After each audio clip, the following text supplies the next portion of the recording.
Welcome once again to the Old Cow Report, and I'm your host Chuck Lee, and we're coming to you live from the beautiful tire factory right here in Eau Claire.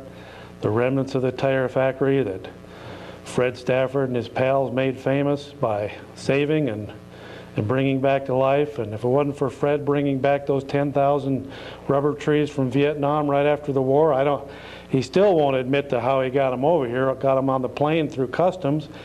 And then he won't tell anyone where he hid them for 12 years before the factory closed down. But those things grew into giant rubber trees and helped revitalize the tire factory to where we're making more tires here now than ever.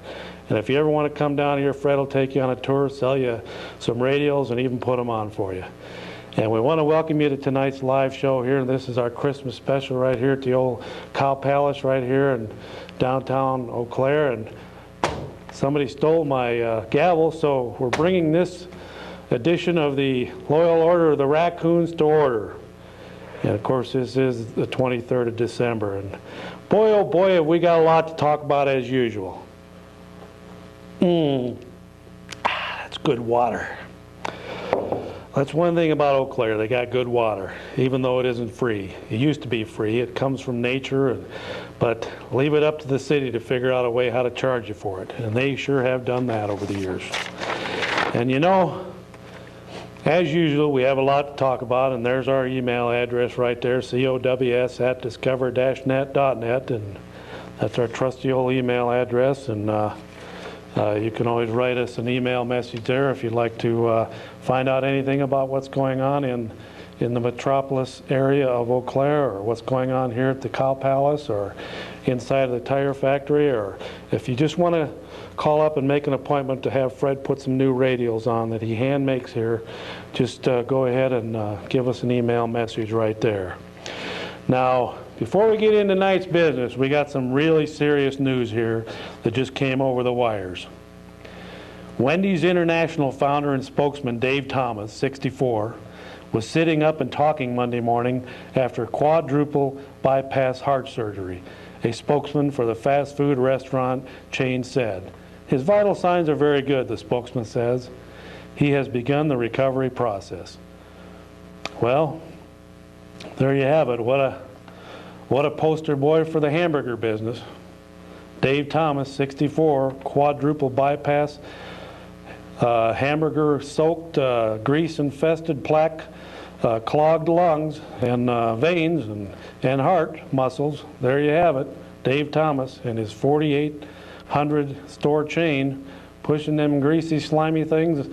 And that, what do you get, about a cup of grease to every bag of French fries down there? You might as well just take out a jug of canola oil and just tie it to your belt and walk around and just take a sip off that every once in a while. You go down there and eat them grease burgers. But there you have it. The founder of the Grease Palace Wendy's, Dave Thomas, recovering from a quadruple bypass heart surgery. Of course, you'll probably say it's because of his diet. All right. Well, we got some headlines here the last few days. And it says here, special delivery, dated Friday, December 20th, 1996. Special delivery.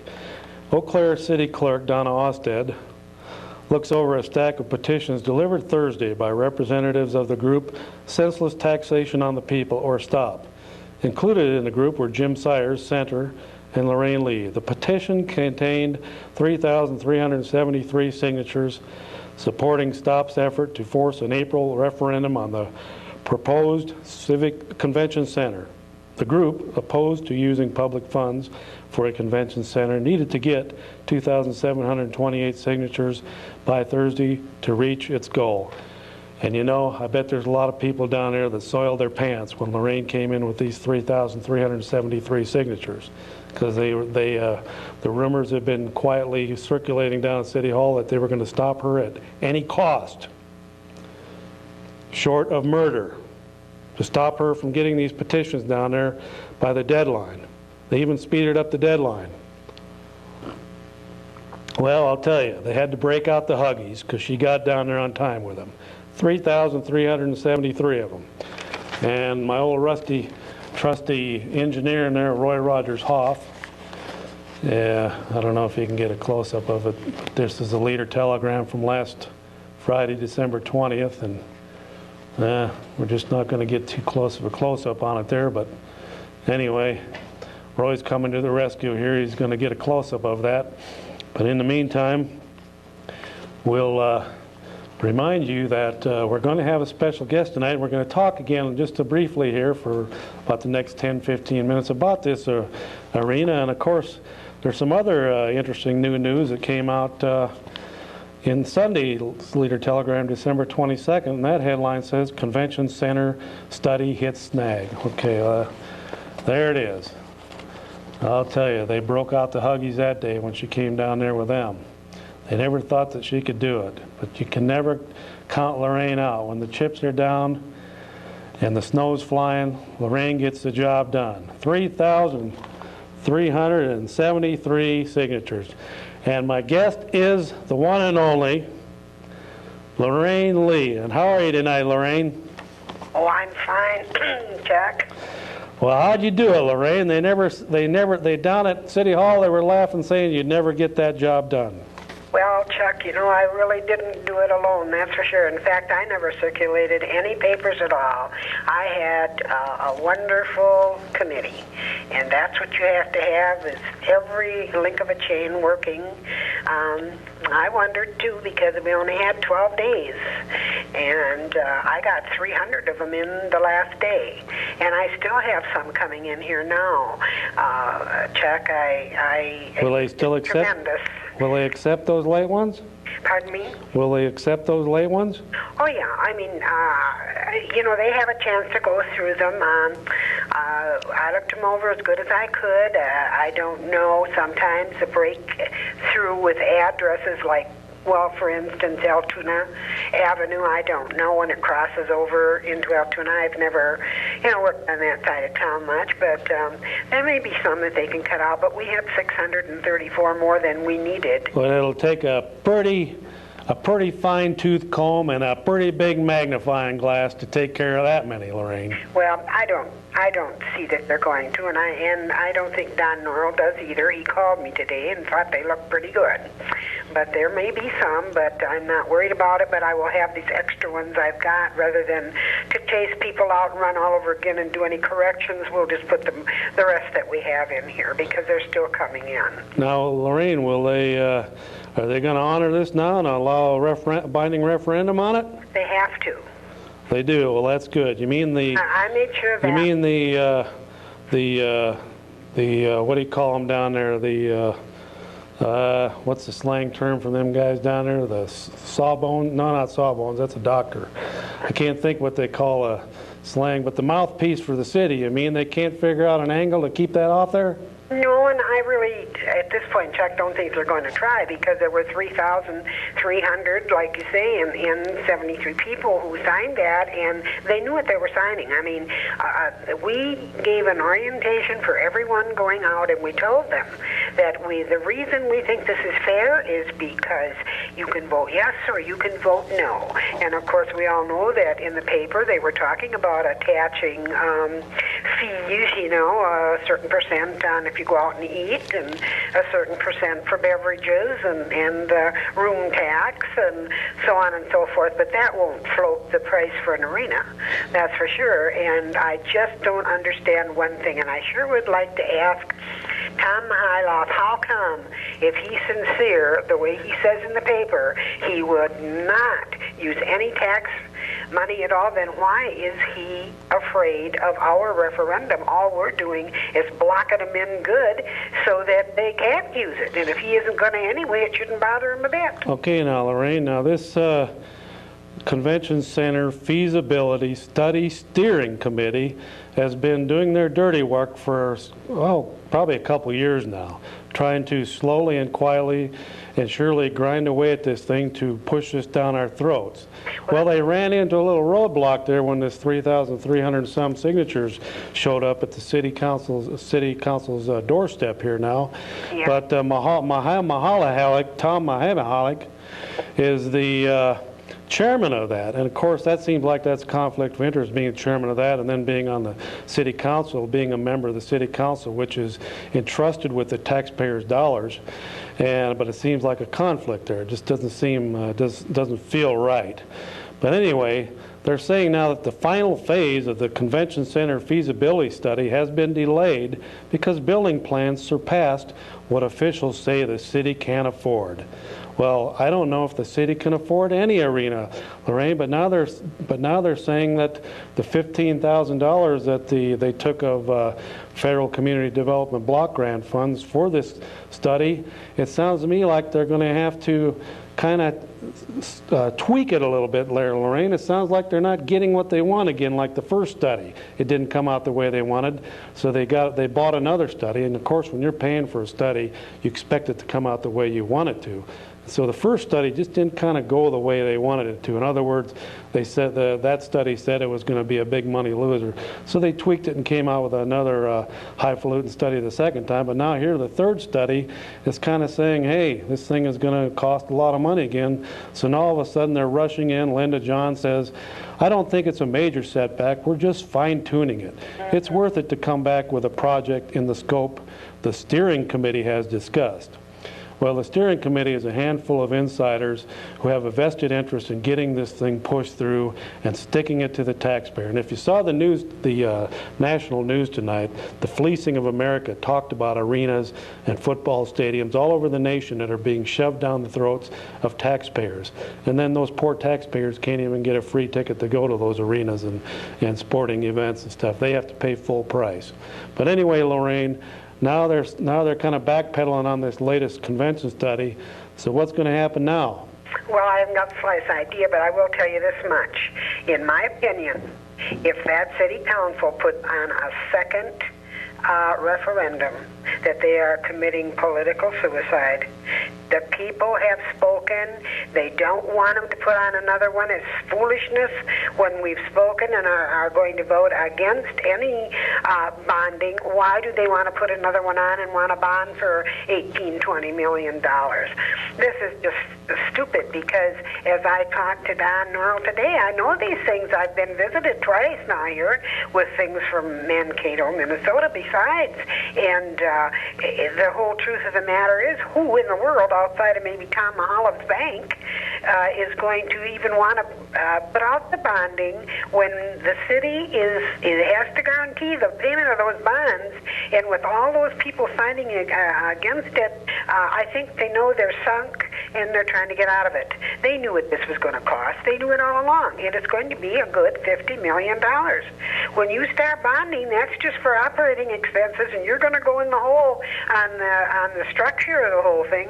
It's just like you pay your lights, your telephone, and your gas or whatever in your house, and then you still got to pay the mortgage above and beyond. This has always been ridiculous. The only thing I beg to differ with you, Chuck, is they've been trying to do this steady for the last 10, 12 years. Lorraine, now in Friday's paper, that picture of you delivering them 3,300 signatures, that's 3,373 voters, plus the several hundred more that you still got at home. That's what caused this headline in Sunday's paper. Well, Convention Center study hits snag. In other words, the people are speaking, and they're saying, we don't want an arena. And so these people here that are trying to shove it down the taxpayers' throats are backpedaling. And all of a sudden now they're going to come back with instead of having a Taj Mahal, they're going to come back with a little barn. And then we'll go right back to hear them holler after a while when it doesn't make it, that if we didn't put the Taj Mahal in there, we'd be making millions. That's what they did with the Civic Center. That was supposed to be our salvation, as was the State Theater. And now they're all too small, so nobody's coming here. I think I smell a recall after next spring's elections. Some of them people that have been in for enough time to be recalled, I think I smell a recall, Lorraine. Well, I'm sure that it's not a threat. I'm sure it's a promise that if they try anything fancy to try and keep this off a binding referendum, which they just absolutely can't do. I've checked all that out, and Don Norrell told me they couldn't do it either. It's a binding referendum, and it has to go on. So why fool around putting another one on there? But if they're going to show the people that they don't care what they want when they went for this referenda by trying to put another one on and confuse the people, they're just going to let the people know all the more they're not supporting the people. In my opinion, it is time that City Hall stops supporting the good old boys regular cartel here and the special interest lords that they've been supporting all these years. It's time for a change, and right now the people are angry enough for it. I don't know whether they'll go, they're going to go one or two ways, I can tell you that from the talk that's here. It's either going to be a recall election on the at-large members, and be careful who they put in the other seats, or else I can tell you by May they'll be out with petitions again, which will be easy because we have a copy of all these and know where to go, and they'll change the form of government back and keep a city manager, but I would never even want to go for a mayor anymore. They'd probably put somebody like Tom Hyloff in there, and that would be the ruination of our city. I don't think so. Now. Lorraine, I don't think so. It sounds to me like Mahala Halaholics is backpedaling here. He says if they can't get the cost down, then nobody's going to support the facility. I won't support it, and I don't think the business community will. If the facility is going to cost an amount of dollars that dictates it be subsidized by the property taxpayer, I will not support it. He's trying to back out. He's backpedaling, Lorraine. We know that. Everybody knows that, and he knows it. I don't know what he's... Again, like I said on Fred's program, I cannot imagine the First Star Bank allowing that man to be so involved in things that the city doesn't want and be a vice president of that bank. I can't understand it, and I think there's going to be some rebuttal on some of it. He called people names. I mean, they bank there, and yet they don't know anything unless they vote just the way he thinks.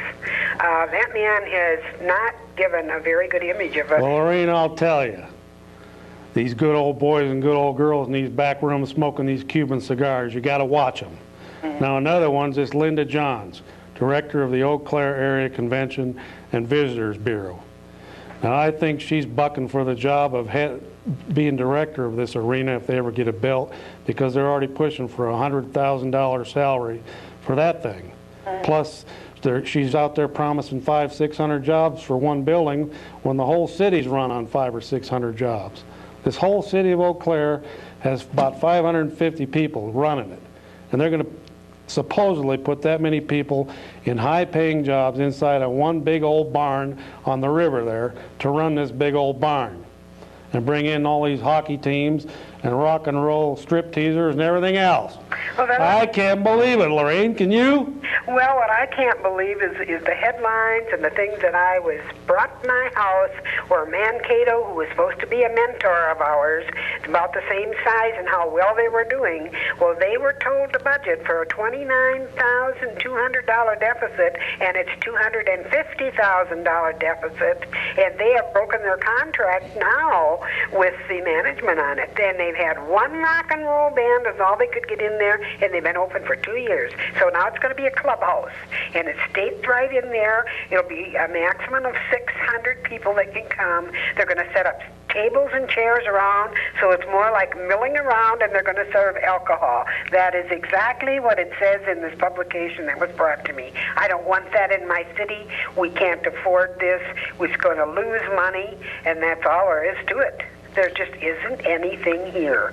All they're trying to do is revitalize downtown for a handful of people who allowed another council, such as the one we got now, to ruin downtown by putting trees out in the middle of the streets where the bus can't even turn the corner, and expect people to come down there to shop. Well, Lorraine, you know, in politics, when a politician gets one letter, he knows that there's 10 more people back home that feel the same way as that one letter. Mm-hmm. Well, if you take 10 times 3,373 signatures, that's 33,730 people that feel the same way about this. Well, I told them if we would have had till February 1st, like we assumed we had, they would have had 10,000 because people are just calling and calling. Why didn't they get here? Well, we tried to cover the whole city, but you know, it's Christmas time. The weather was rough out there a couple days. Well, the weather was rough, yes, and these people were dedicated. They were that. This is the best bunch of people, and they're not. They're trying to say it's just our west side. They better take a look at who signed those things and who distributed them. They didn't come all from this side of town. I can tell you that right now. I think this is across-the-board support, Lorraine. Everybody from the people in the $500,000 houses to the people in the $10,000 mobile homes. They're paying enough. They're sick of it. They're paying too many taxes now for all these hobnobbers to sit around and drink their Long Island iced teas and spend taxpayers' monies frivolously. You can't even get the streets plowed out so you can get down to do your commerce in the downtown area, let alone put arenas down there. Well, the budget they've already been working on to come up now, and with the things that are in that stakeholders report that they want to do, I believe our city is on the verge of bankruptcy, and they're going to turn right out to be just like what they went through from Cincinnati, Ohio, when they did all this stuff and people lost their jobs. It was a long comeback. Well, Lorraine, this is not just about this arena, though, but they've snuck in some special new costs on sewer, and they've increased the transit system, so now we've got buses running empty several more hours a day than we used to have. And if you don't believe me, just stand around on a Saturday and watch the empty buses, these great big dinosaurs, drive by. They were empty before they increased the length of time that they're out there, and they're empty now. It's a bunch of baloney. They're spending, that thing is in the red several $100,000 a year. But they've increased the budget, what, over 7% that we know of, that they have to show up front. But they've increased users' fees. So the bottom line is, whatever savings that the governor gave us by cutting back on the school board, they're coming right in and stealing and putting into the city. It'll go up again too. It'll have to. I don't know. I think this whole thing is ridiculous. We have far outgrown our capabilities of putting the many people to work that we have here. We haven't, and that's why it's Welfare City. Okay, Lorraine Lee returns from political exile. Now this is from Bobby Brown. Bob Brown, Sunday, December 22nd's editorial called Offbeat by Bob Brown. It says, perhaps the best news of the year came just 3 days ago when the estimable Lee announced she'll re-enter the local political arena, running for District 5 seat on the Eau Claire City Council. All local journalists should celebrate the return of this conservative firebrand, for whenever there's a slow news week, she can be counted on to stir the pot. If the loquacious Lee wins election, it's assured 1997 won't be a dull news year. Here's hoping your Christmas and New Year's are anything but dull. May they be filled with joy, excitement, and most of all, peace. Now, you know, Lorraine, what they're afraid of most of all is Lorraine Lee reads the fine print where the rest of them just gloss over it. Well, I'm not a rubber stamp, and they know it. And that's all we got on that board right now, except I will say that Larry Balo is trying to do what his constituents want. Now, has anyone else came forward to break up the love fest that's going on down there at City Hall with some new blood in there?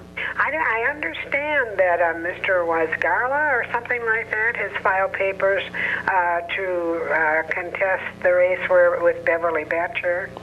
Where's Gala? I don't know. I'm just not that interested. If you want to know the truth, like I told him, I know I had a lot of lobbying to go for the president of the council, but living in this district as many years as I have, my interest is here. I know people say, well, why did you run last time on, the at-large? Well, I did it because at the time I really didn't even want to be reelected, but I certainly gave a lot of push and shove for them for those that illegally collected $100,000 and bought the seats off from underneath us. It'll come back to haunt them someday. It costs a lot of money to run citywide, Lorraine. Lorraine. I know, and I couldn't anyway because I had a broken ankle. But you know, Chuck, when I went back to Marshfield, this heart surgery that I have has worked marvelously well for me. I've got better health than I have for a long time, and the people were begging me. They don't. They were very angry when Caroline Corton, as much as said she didn't give a rip what people wanted in her district. She said that she only talked to 2 people that wanted the arena. She blatantly stated, where it was heard by a lot of people, that she knew that they wanted nothing to do with this. And so asked how she was going to vote. Well, she didn't know. She better go for the whole city. Well, we've got 5 honchos on there to do that. She's supposed to be our representative, and I've gotten calls and calls and calls, and after this thing here with the petitions and stuff, I don't know what's going to happen. It's up to the voters. I know I'm not going to get sick like some people I know that lost their job and ended up going to a psychiatrist and everything else and thinks that they can run around and run the city. But that doesn't, if the people don't want to vote for me, that's their privilege. I don't care that much. I can find lots of things to do. But if they want a representation of a firebrand that's a conservative, they'll vote for me. Now, what part of town's that 5th district in, Lorraine? They rewrote the. I think it goes down on Ferry Street, I know, and up and over, and I think that it's about twice as big as it used to be, isn't it? Oh well, sure, because there's only 5 districts and there were 10 before. Yeah, so it's kind of the west side around Mike's Smokehouse and up down Ferry Street, and I think it goes up on Water. And I haven't really looked it over that well because when they redistricted like that, you know, with this new form of government and that, I was no longer involved. But I got a map here, and I'm sure I'll find my way around the city. And you already got your petition in? Yeah, I have my papers filed. I have a few more signatures to get here, but they're dropping by here, so I don't even have to go out and do it. Well, we wish you a lot of luck, Lorraine. I'm sure we'll have you on again before the spring election. When is those elections this year? I know they're on a Tuesday. April 1st, April Fool's Day. April Fool's Day. Well, boy, it will be a chance to fool a city council for a change. And well, I don't know. I never sit here, Chuck, and say they've been teasing me. I've been getting calls all the time congratulating me for already winning the seat, and this is foolishness because money talks, and you can bet that same group is going to come out and buy a lot they can for my opponent. But that doesn't bother me. Now, what happened to this other referendum that got started here a couple of weeks ago? Well, I don't think there ever was one. This one, was that a bluff or something? They haven't got their signatures in, so no. I think what they're going to do is try to put on their own. I cannot imagine representatives of the city going beyond the wishes of their constituents, but you could see then we got the wrong kind of council. They're going to put another referendum on just to try to screw it up. Well, I think they said in the paper that they're hinting at another referendum. Oh, well, of course. They got caught with their pants down and both bare cheeks showing. So which one will... A group smarter than they were caught them before they were able to use all these funds, because they were going to use them. That's the only way they could fund this thing. So how many, will both referendums be binding? I have no idea. It doesn't make much difference, I guess, because if we get a no vote saying they can't use all these things, then and theirs is going to state so much money for bonding. Why,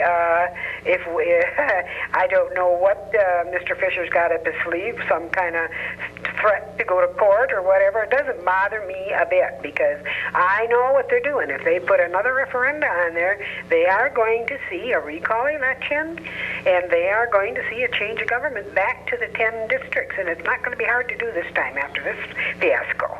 Well, this time they better flush down some of them insiders that have been doing the dirty work behind city council for many years. This time they need to be flushed down and sent down the road, even if they have to tar and feather them. Well, you see, the city council doesn't run the city. It's this big cartel.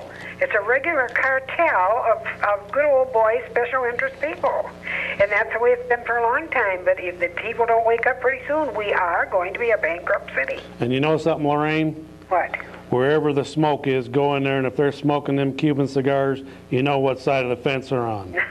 Well, I don't know much about Cuban cigars, I guess, Chuck. Oh, dear. Well, I hope that this, it's sad because all we asked for was a simple statement. Do you want an arena, yes or no? And Mr. Fisher wrote the snippiest thing in the paper that, well, they can't. We're not going to do this and that. They suggest if they want to. He's real good at writing things and changing them around. That is why we had it written in a binding form and it couldn't be altered in any way. And I have been promised by Don Norrell that that's the way it's going on there, and I trust him. Well, Lorraine, it sounds like the public now has to be educated on which way to vote on both these the city. Well, we would do that. That's what we're the going rubber stamp city council referendum and then the people's referendum. Now they're going to have to be educated which way to vote on each one of them. Well, we will. They have to give us they have to give the public the wording, and we're getting our brochures ready. And when we already know what we're going to say about ours and how they should vote for what depending on what they want. And when we hear the reading of theirs, they will be advised. I know we don't have the money that they have to get out, but neither do the people have the money who are resenting this. One big money bag told me, well, I pay a lot of taxes in this city. I said, so do I, but I have to dig a heck of a lot deeper in my pocket to find it than you do.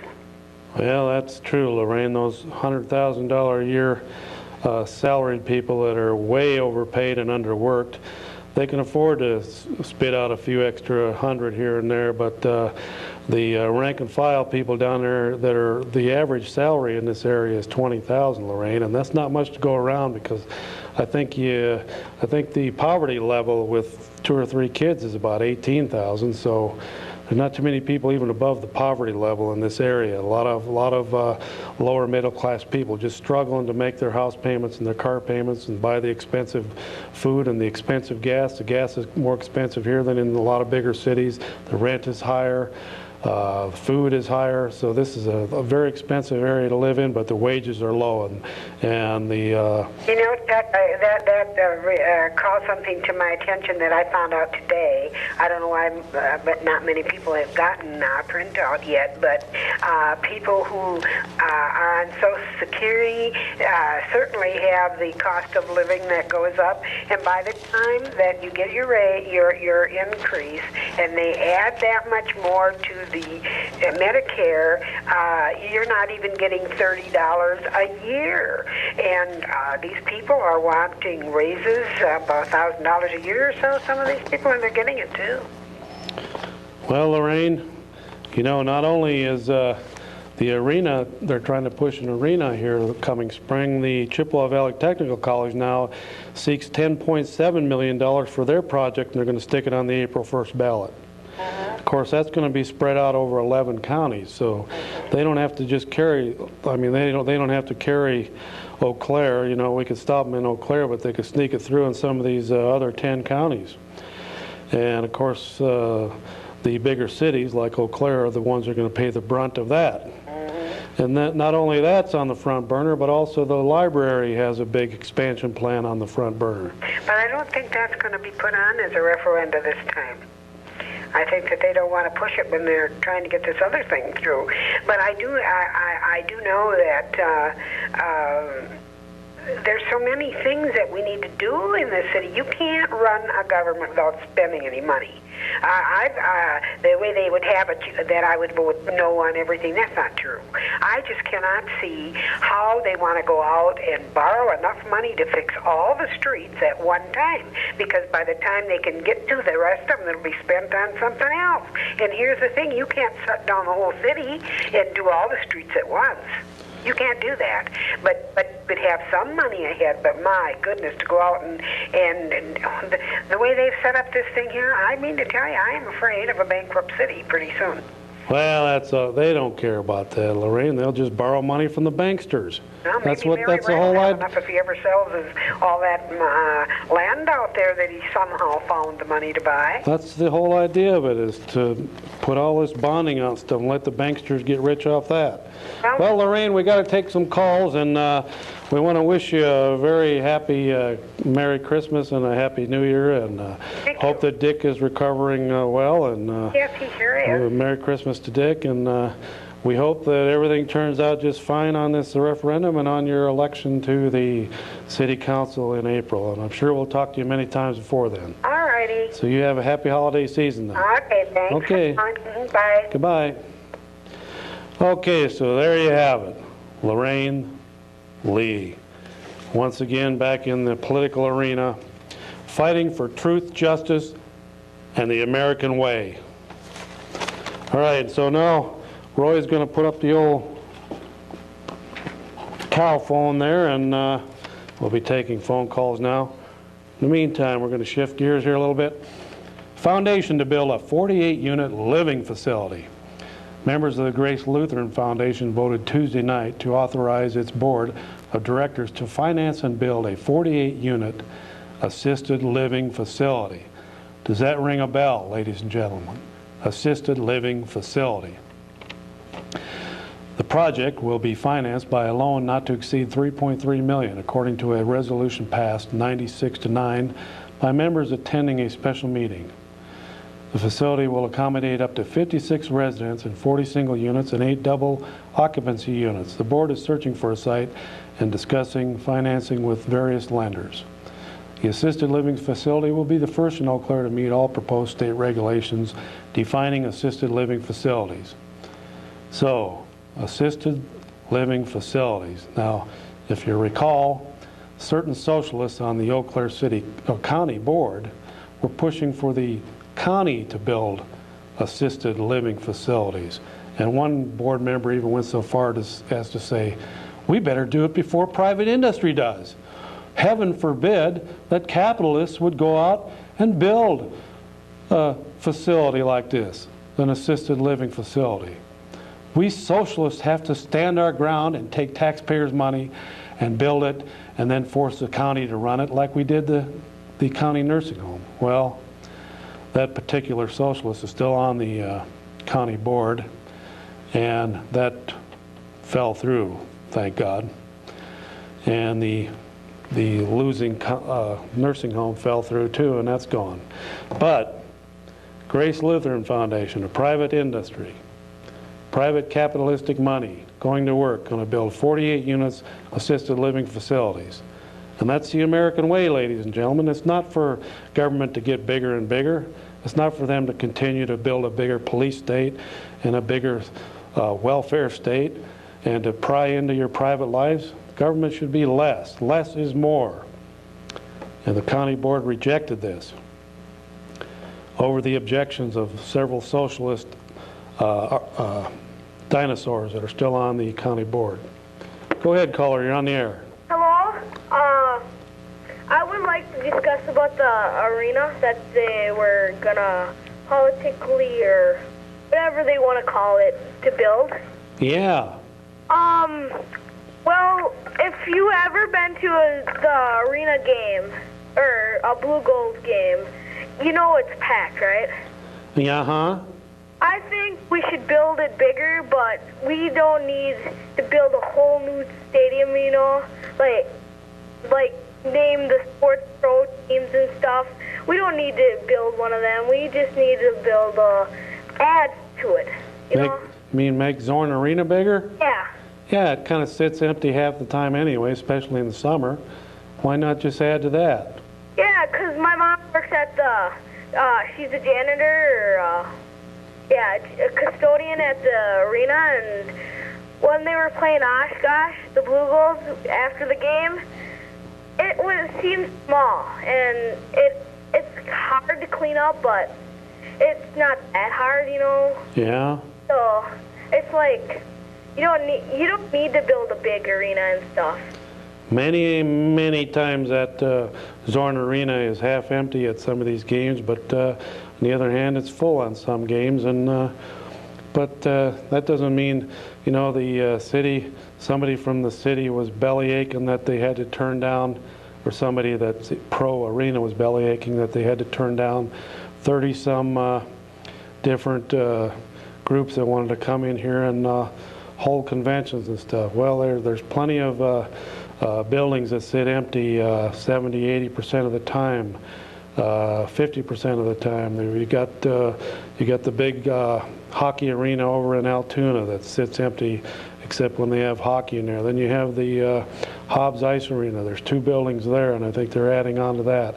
You got the Zorn Arena, and you got the high school has their the 2 high schools have their 2 gymnasiums that sit idle quite a bit, and now the auditorium at the high school memorial has come back online, and that'll seat about 1,000 people. And of course you have the Regional Arts Center downtown, and that will seat over 1,000 people. And so there are venues and venues available for mid-sized things, but when those are even opened up and people try to fill them up, many times they go away and they can't fill them up, and they have to cancel those things out, like groups, country and western groups, or so by building an 8,000 seat arena, it just doesn't mean that you're going to be able to fill it up, especially when you're 10,000 students leave in the summertime, and a lot of other people in town leave and they go up north on weekends. And doesn't it kind of like put the city in jeopardy, because the high schools already use Hobbs and they use the their fields. They just practice on their old little fields.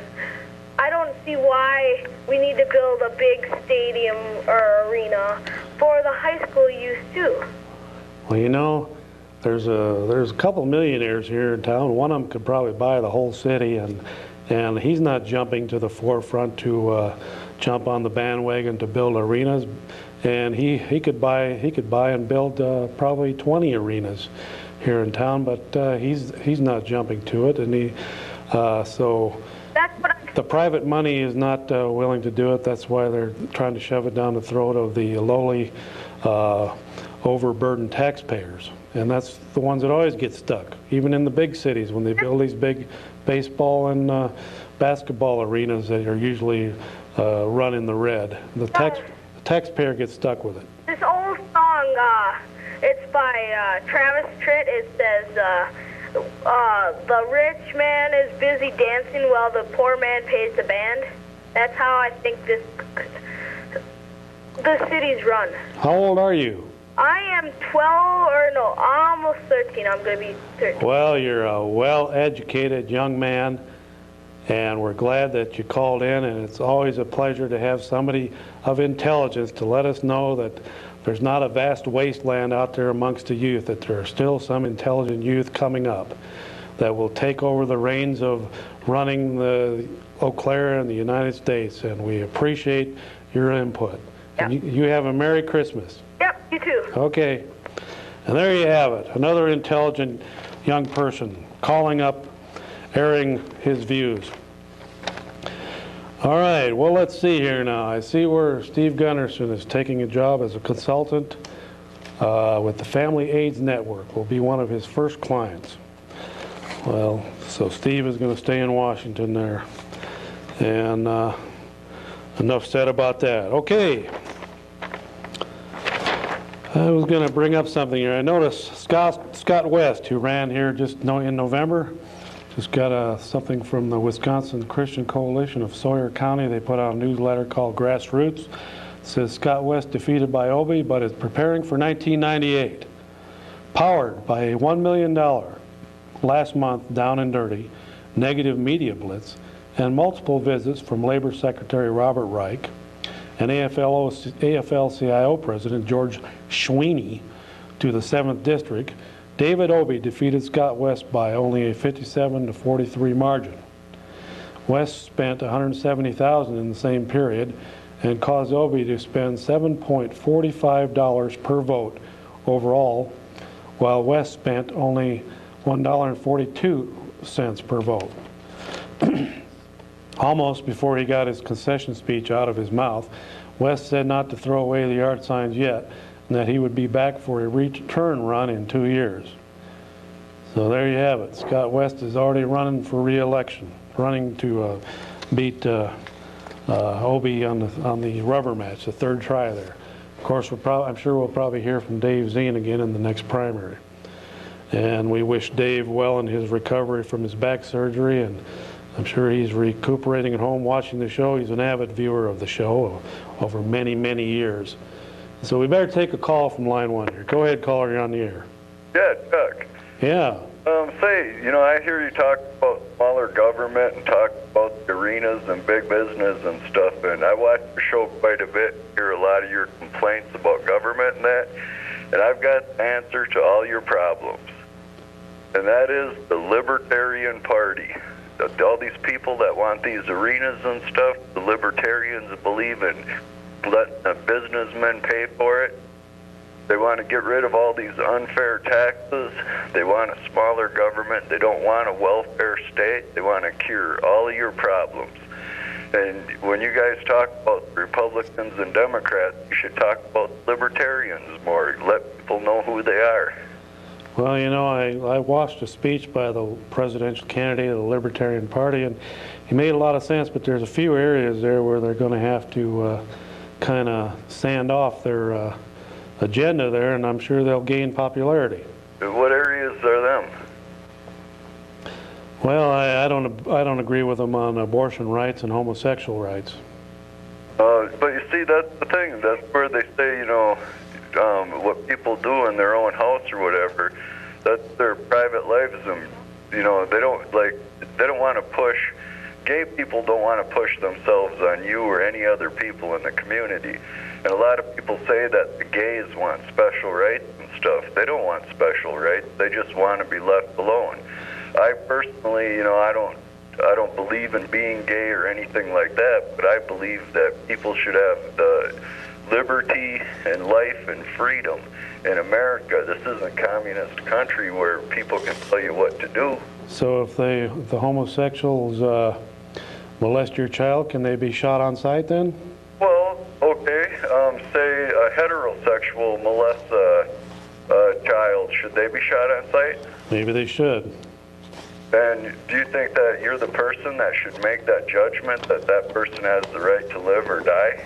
I don't own a gun, but I might be able to find some bullets. Come on, you're sidestepping the question there. Do you think you're the person that should make the decision whether someone should live or die? Well, there has to be some laws so that we have law and order. Otherwise, we have anarchy and chaos. So there has to be basic laws that govern us and keep people from going over the line. And like the guys who were just sentenced to life in prison this week, people were saying, well, marijuana is a victimless crime. Well, tell that to the 3 bodies that they dug up. Yeah, that's the war on drugs and stuff. It'd be better if they legalized all that stuff. And homosexuality is a victimless crime. We'll tell that to the several 100,000 AIDS victims that have died from their sexual activity. So these aren't victimless crimes, and there are consequences for some of these things. So I agree with some of the libertarian views and of less government. Less government is good. Less government and more freedom for the individual. Give back rights to the individual. Less taxation.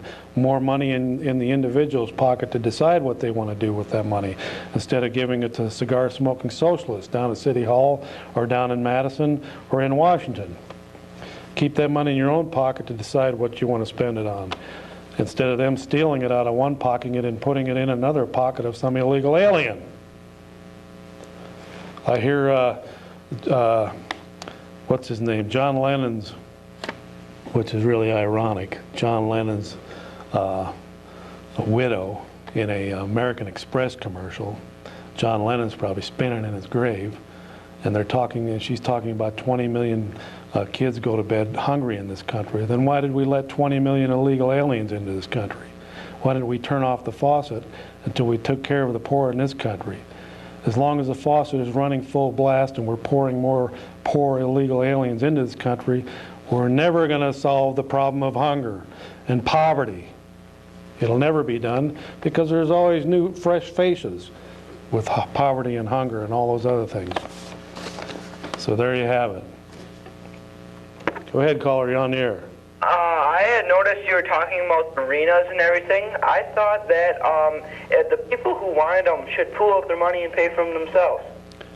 That's right. You know, you got a good idea. There's the curling club in town. They could probably start it out by giving $10,000. Yeah, by really. golly. And they say there's like not enough, so they should buy them themselves and pay for them. By golly, let's get the curling club to start the pot with $10,000. Yeah. I mean, they did that with the 4-H deal, the building the fairgrounds south of 94 out there, and getting it out of the middle of Altoona there.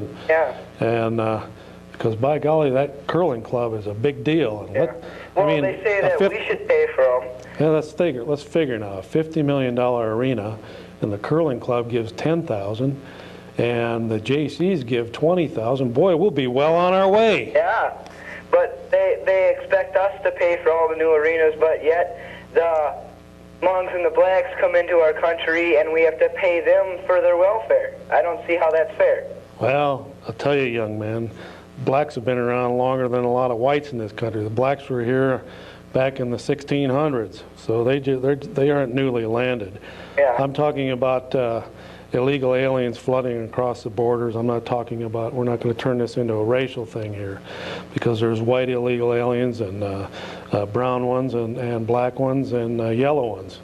But the thing is we're not shutting off the faucet so that we can take care of what we already have in this country. If we have 20 million people, 20 million children in poverty, then let's take care of what's inside the country now. And it's going to take us 20, 30 years to take care of what we already have without allowing 2 to 3 million more to flood in here every year. It's ridiculous. We'll never solve the problem. And that's one of the reasons why the Great Society failed, because we kept flooding the country with more poor. Instead of taking care of, we could have lifted the people in this country out of poverty with the billions upon billions that we spent in the last 35 years of the Great Society that Lyndon Johnson kicked off in the 1960s. Only if we'd have stopped all the illegal aliens from flooding in over the last 20 years, we would have dug everyone out of poverty. Go ahead, caller, you're on the air. Yes, Chuck, I'm all for welfare reform and everything. But, you know, all us hard-working mothers out there trying to make a decent living, we can't get insurance or anything. And I think the government could stay out of our paychecks as far as taxing us to death when we can't even afford to have a decent life. What do you feel about that? Well, I think you hit the nail right on the head. I don't think the poor should be taxed when they can't even afford health insurance. There's one area where the government can work in this state, and that's for, see, the state employees have some of the best retirement plans and best group health insurance plans in the world, but they're elitists. And when they go back into session, they better start thinking long and hard about why we elitists, us 150 or 200 legislators, why we should have the best health care in the world while our 200,000 constituents back in the hinterlands of Wisconsin don't have any insurance. They better start thinking very seriously about opening it up and creating health insurance for those 200,000 people that don't have any. And they can do that by just eliminating the state income tax to anyone that makes less than $25,000 a year. That would be a good start. And then having a graduated health insurance plan for the poorest of the poor that would pay nothing, up to the people that are making $20,000, $30,000 a year, be graduated up to where they would pay what they can afford. And maybe that sounds a little bit socialistic or whatever, but it can work, because the rich would be paying more than the poor, but we would lift those 200,000 people up out of the mire of no insurance, and I'm one of them. I haven't had any insurance for 5 years. And it would lift us up out of the mud and allow us to get up on dry land and start getting healthy. That's right, because I've been off welfare for over a year. I was on it for a couple of years. And prior to that, I was working 2 full-time jobs, and I couldn't even afford to make it with my son. Now, that's pretty sad. Well, that health insurance is very expensive. It's if you get the group family plan, I mean the single plan can cost you $100, $200 a month, but a group plan can get up there pretty steep, $200, $300 a month. You can't afford it. You go get a $5 an hour job, and they want to charge you $180 a month for medical, and then they're telling you you're better off working. Come on, you know. I want the government out of my paycheck so that I can take my hard-earned money and provide for my son. And another thing, this war on drugs, okay, fine. Let's get rid of alcohol. Alcohol causes us a lot of problems, but the government keeps it going because it's tax dollars for them. Well, it's also jobs in Wisconsin. Wisconsin is a booze state. You know, we make. Yeah, my dad got killed by a tavern selling him alcohol when they knew he was already an alcoholic, but they just keep pushing it to him. That's because the Tavern League is too strong in this state. They don't have dram shop insurance, which means that the bartender can be held, the bar and the bartender can be held responsible for allowing people that are alcoholics and drunks to get drunk in that bar and then go out and get in a car wreck or die or whatever of an overdose. The dram shop insurance that forces the taverns to buy that so that it covers cases like that. But the Tavern League is so powerful, and they've got so many local legislators and state legislators in their pockets, including local senators and assemblymen right from this area are in the pocket of the Tavern League.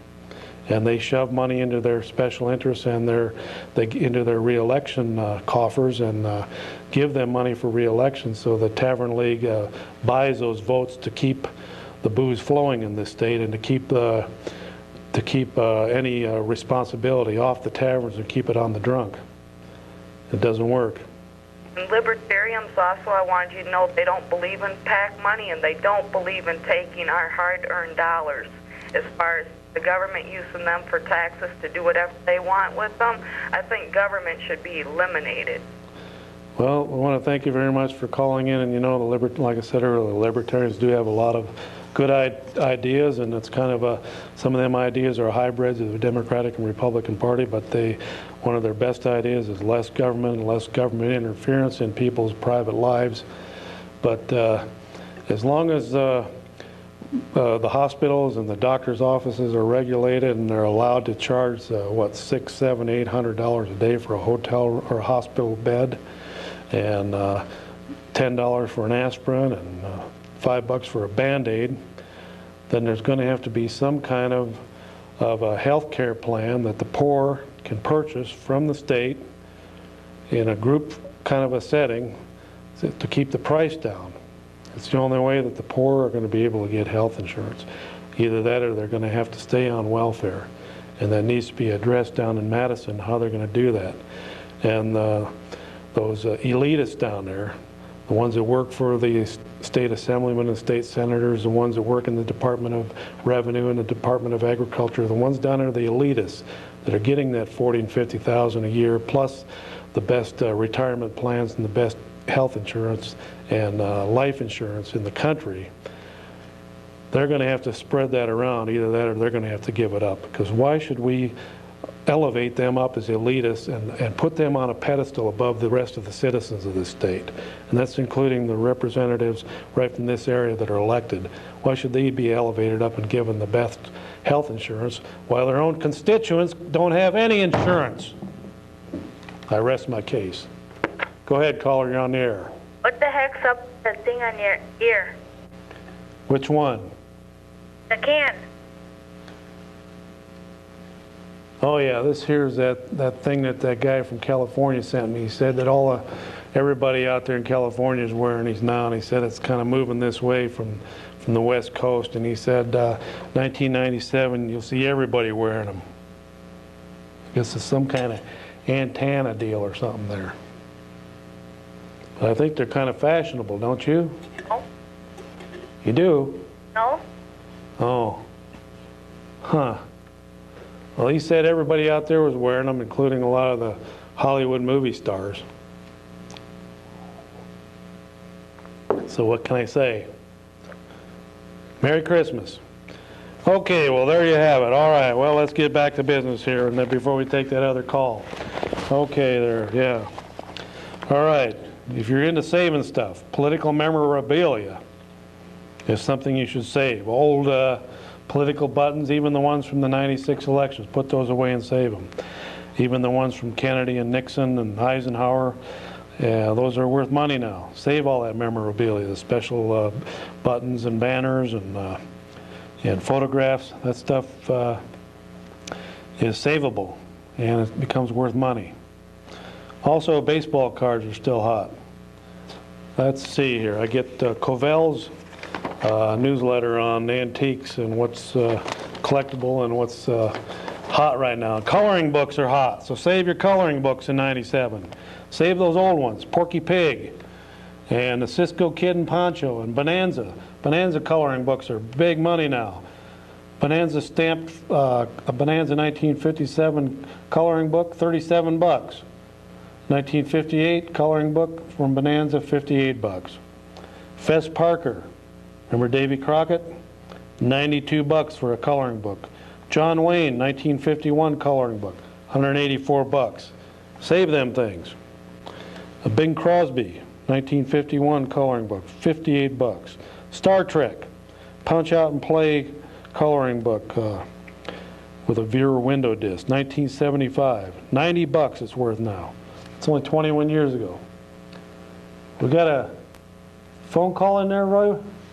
Okay, somebody called up and decided they didn't want to go on the air there. Well, I guess it's that time of day again. I want to thank you once again for tuning in to the Old Cow Report, and of course my rusty, trusty engineer Roy Rogers Hoff Sr. is keeping the books going in the other room there. And I've been your host, Chuck Lee, and want to wish you a Merry Christmas and a Happy New Year. And adios, amigos and amigettes. And Fred, come home, all is forgiven. Betty says you can come home and sober up. Merry Christmas.